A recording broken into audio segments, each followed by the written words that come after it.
Et alors pourquoi vous n'avez pas écrit L'homme qui s'aimait beaucoup? Ah, parce que c'est... Alors là, d'abord, ça a été déjà fait pour Sarkozy, donc vous datez un peu. Ça, c'est mon problème. Bah, je le sais bien, vous savez. C'est l'âge, on en est tous là, vous savez. Éric Zemmour n'entendait pas en rester là. Dans son dernier livre, Je n'ai pas dit mon dernier mot, il revient sur son échec à la présidentielle et règle ses comptes avec Robert Ménard. Le président de Reconquête cible le maire de Béziers Robert Ménard, qui incarne selon lui la figure pure et parfaite du traître et qui l'affuble du surnom de Judas de Béziers. Mais quand quelqu'un vous pousse à vous présenter, vous écrit que vous êtes le seul, le meilleur pour incarner nos idées, et qu'ensuite, il passe la campagne à me taper dessus, je dis que ce n'est plus un désaccord, c'est un traître. Le débat entre Éric Zemmour et Jean-Luc Mélenchon est toujours un régal pour les amateurs de punch intellectuel. En parlant de la proposition de Mélenchon qui consiste à diminuer l'âge maximum pour la retraite, le Z charge et pique son interlocuteur. Vous, votre proposition, c'est quoi, Jean-Luc Mélenchon? C'est 60 ans. Vous enlevez 2 ans. Je pense quand on a travaillé, on a le droit de s'arrêter. Vous en avez d'autres, monsieur de la Palisse, comme ça?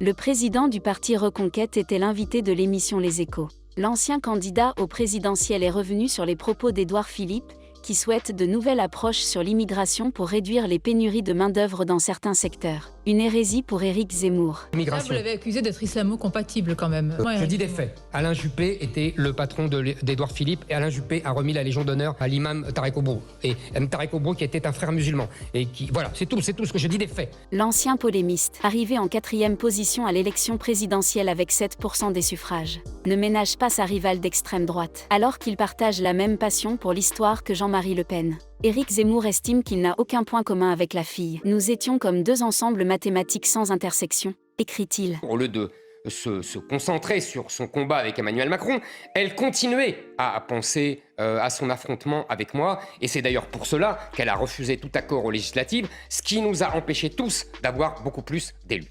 La France a rapatrié, mardi 24 janvier, 15 femmes et 32 enfants qui étaient détenus dans des camps de prisonniers djihadistes dans le nord-est de la Syrie, a annoncé le ministère des Affaires étrangères. Cette opération de rapatriement collectif, la première de l'année 2023, confirme la rupture déjà entamée en 2022 de Paris avec la politique du cas par cas. Malheureusement, le gouvernement français, sous des prétextes humanistes, je dis bien des prétextes humanistes, car ces gens-là sont des ennemis de la France, et les rapatrie, faisant des bombes à retardement, comme pour les djihadistes qui vont bientôt sortir de prison. Pour Éric Zemmour, président de Reconquête, rapporte que son livre Je n'ai pas dit mon dernier mot n'est pas un livre de règlement de compte. Néanmoins, l'ex-polémiste évoque l'acharnement médiatique qu'il a subi tout au long de son parcours politique. C'est ce que j'appelle dans le livre quand le rien devient le tout. C'est une spécialité médiatique que j'ai découverte.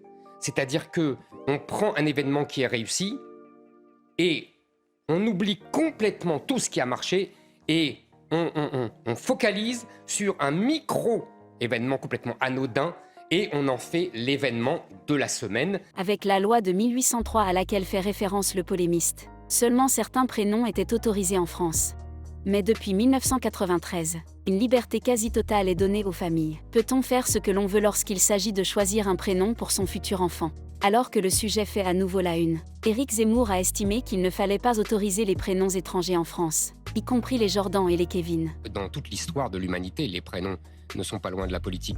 Dans les pays musulmans du Maghreb, il est interdit de ne pas donner des prénoms coraniques, islamiques. Donc vous voyez, il n'y a pas que moi. Toujours pour son interview d'En Face à l'info, Zemmour donne son point de vue sur le paysage politique actuel. Le Z déclare que nos élites politiques, économiques et médiatiques sont depuis des années dans un processus de gauchisation. Je trouve surtout qu'il y a une gauchisation du paysage politique, une nupécisation du paysage politique.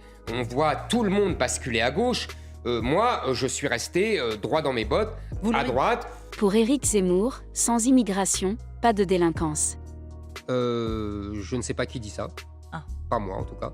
Des propos qui font écho à ceux qu'il a prononcés sur CNews en 2020 et qui lui ont valu, mi-janvier 2022, une condamnation en première instance pour complicité de provocation à la haine, injure raciale. Le Z campe toujours sur le même avis, au risque d'avoir une nouvelle condamnation. L'état de nos prisons est dû simplement, comme nous avons effectivement accueilli des millions d'étrangers et qu'il y a une énorme surdélinquance de ces populations, nous sommes submergés. Invité sur RTL, le futur ex-candidat de Reconquête à l'époque Éric Zemmour a estimé qu'il était le seul personnage intellectuel public qui se souciait de la fin de la France, tout en faisant un lien avec les critiques qu'il reçoit tous les jours sur ses déclarations. Est-ce qu'on pourrait de temps en temps sortir de la malveillance permanente, de la psychologisation bidon?